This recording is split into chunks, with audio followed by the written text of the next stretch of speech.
Hi, I'm Dr. Boyce Watkins from Your Black World, and the reason that you see the hotel in the background is because I was in New York this week doing some business, and I also did something on the Breakfast Club this week, which you can check out online, I'm sure.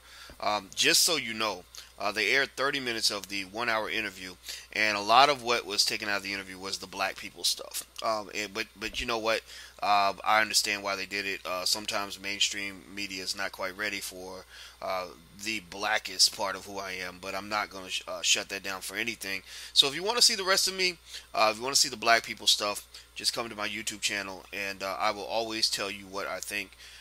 Even if I don't have any friends when it's over, I don't have that many friends to begin with, so it doesn't matter to me.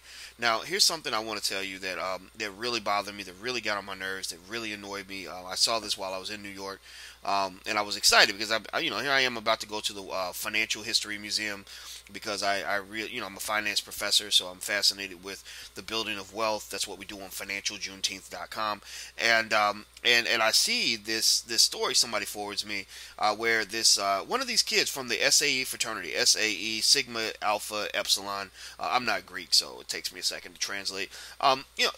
He does this apology for, in case you don't know, he's one of the guys they helped lead what might be called the nigger chant, where they were singing about how they'll never let a nigger in SAE, and you can hang him from a tree, but there'll never be a nigger in SAE.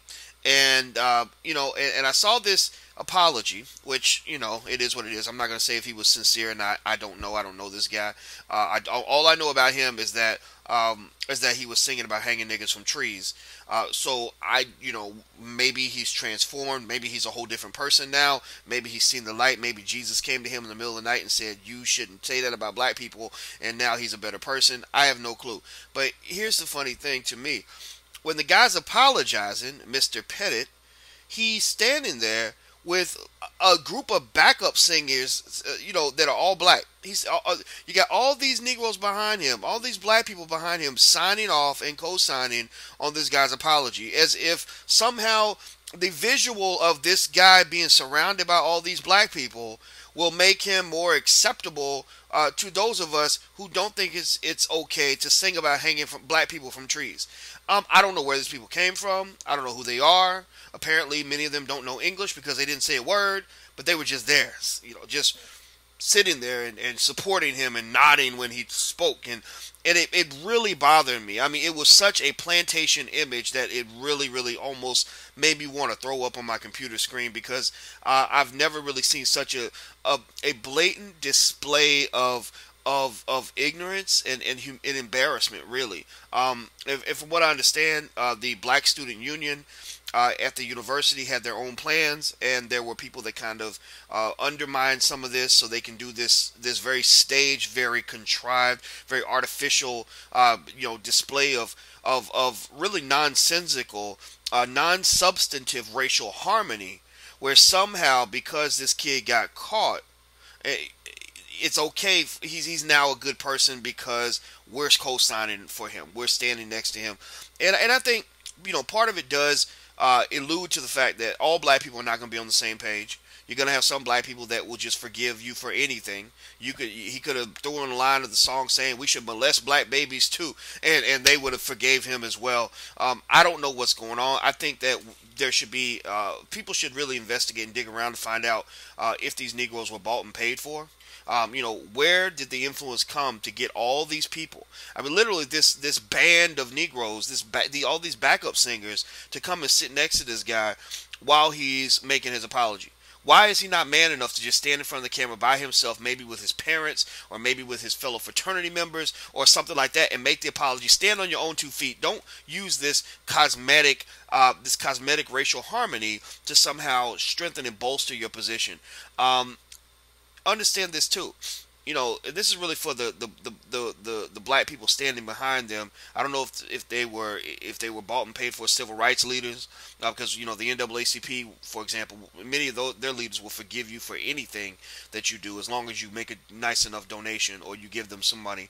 A few of them were preachers, and I think they should ask themselves, think about this.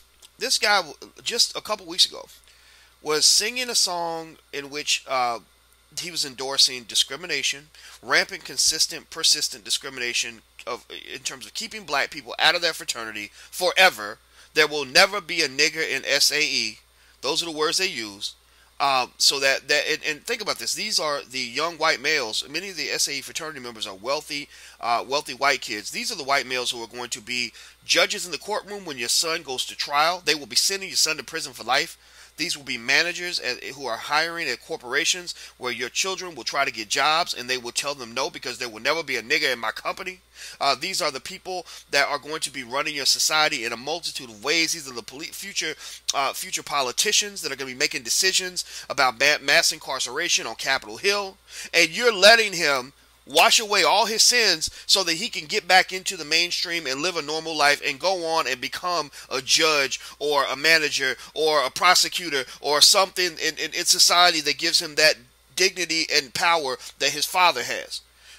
Understand that kind of racial animosity is something that is taught either through direct conversation about what he should think about black people or willful neglect of teaching him about what black people have gone through and that discrimination is wrong. I find it so interesting to me that this kid literally gets up there and says, I met with the black leaders and now I found out those words should never be used. Now I know that this was wrong. You didn't know it was wrong before you said it? You didn't know it was wrong to say there will never be a nigger in SAE? You didn't know it was wrong to say you can hang them from a tree? Do you know what it means to be hanged from a tree? Do you know what it means to be lynched? You know, I would say this. Maybe it's true he didn't know that lynching was wrong. Maybe he didn't know that it was wrong to say we will never let a nigger in SAE. What does that say about his parents? Are they racist too? I mean, because if you're that ignorant, if you're that racist, if you are openly condoning racial violence at that level, you have to be taught that. You have to be taught that kind of hatred for other people.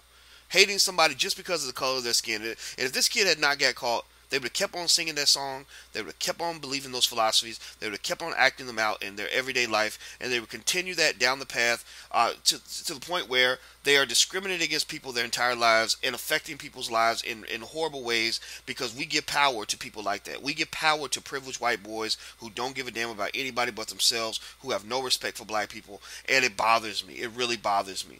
So I'm not going to say that this kid can't get redemption or forgiveness.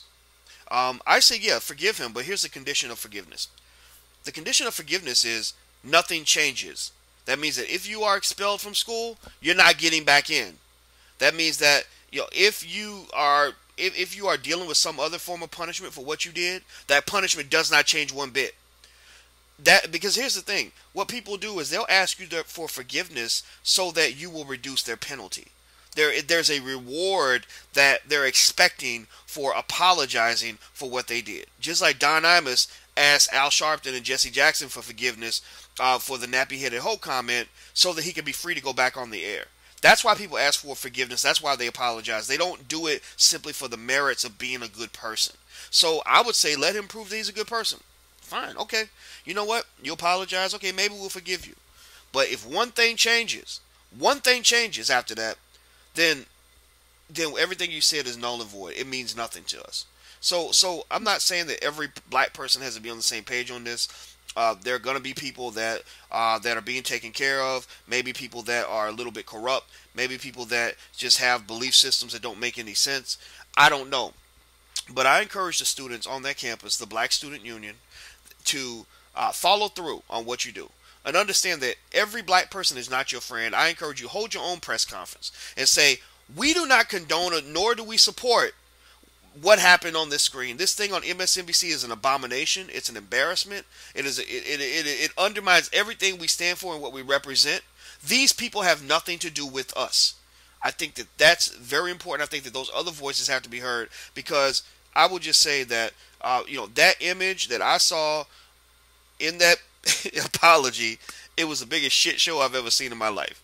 And that's all I want to say. I'm Dr. Boyce Watkins from Your Black World. Please take care. God bless. I'm gone. Peace.